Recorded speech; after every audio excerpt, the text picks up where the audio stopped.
Meeting করে। গত 1 বছর করছেন কি? তখন রাত 12টা পর্যন্ত মিটিং করেন নাই কেন?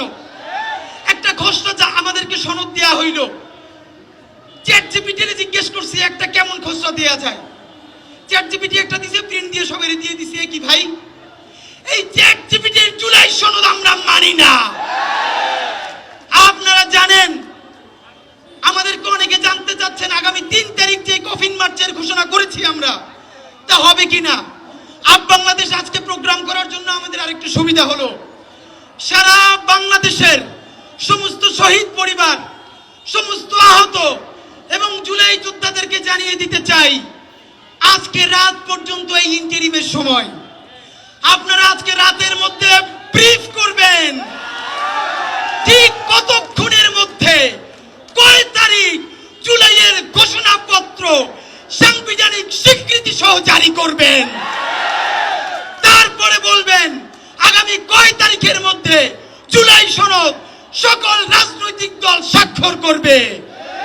যদি এই চিন্তা করে থাকেন, কবে দিব জানি। 3 তারিখে একটা প্রোগ্রাম হবে একটা দলের, তারা ঘোষণাপত্র পাঠ করে দিবে, এরপর একটু কাটছাট করে সংবিধানে যুক্ত করে দিব। এই সব রাজনীতি করতে দেয়া হবে না। এই জুলাইয়ের মালিকানা কোনো রাজনৈতিক দলের কাছে আমরা বেচে দেই নাই। এই জুলাইয়ের মালিকানা একমাত্র প্রত্যেকটা শহীদ পরিবারের, আহত অন্ধ পঙ্গু ভাই বোনের। এই জুলাইয়ের কোনো একক মাস্টার মাইন্ড থাকা চলবে না।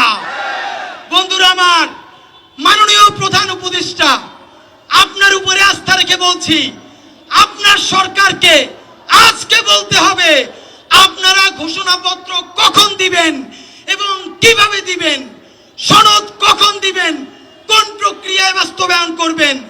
যদি রাত 12টার মধ্যে কোনো ক্ল্যারিফিকেশন না দেন, আজকে 1 তারিখ, আগামী 3 তারিখ এই জাদুঘরের সামনে থেকে দুপুর 12টায় আমরা প্রত্যেক উপদেষ্টার জন্য একটা করে কফিন নিয়ে জুলাইয়ের শহীদ পরিবার, যোদ্ধারা সচিবালয় অবরোধ করব।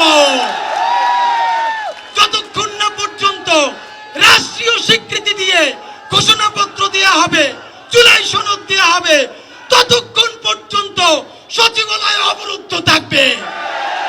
সুতরাং সিদ্ধান্ত আপনার। এই জুলাইয়ের ঘোষণাপত্রের মালিকানা বাংলাদেশকে দিবেন নাকি কোনো ক্রেডিট বাসদেরকে কাছে দিবেন, সেই দায় কিন্তু আপনাকে নিতে হবে।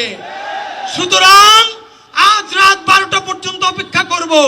যদি সরকার কিছু ঘোষণা না করে, 3 তারিখ কফিন মার্চে দেখা হবে। বাংলাদেশ জিন্দাবাদ, ইনকিলাব।